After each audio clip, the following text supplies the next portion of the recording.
Why is there federal law saying that you can't sue vaccine manufacturers for defective products? I would like to hear an explanation for that. Tell me why, if they're so safe, then tell me why they need federal legislation. If they're so safe, why do they need federal legislation protecting them? Go ahead and, look it up. Go ahead and explain that one to me. I would love to hear your explanation.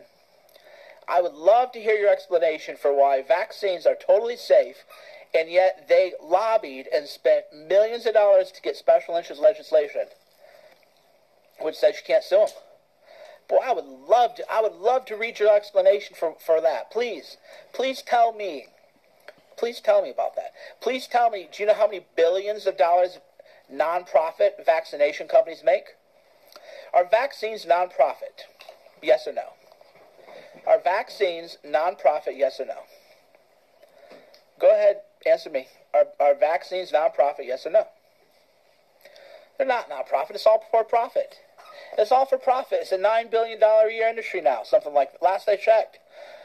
Who knows what it is now? It's like a $9 billion at least a year industry, right? So why is it that we go big pharma? You got to be careful about big pharma this, big pharma that, special interest legislation, lobbying. You learn all this stuff. And then the minute they go vaccines, your brain turns off.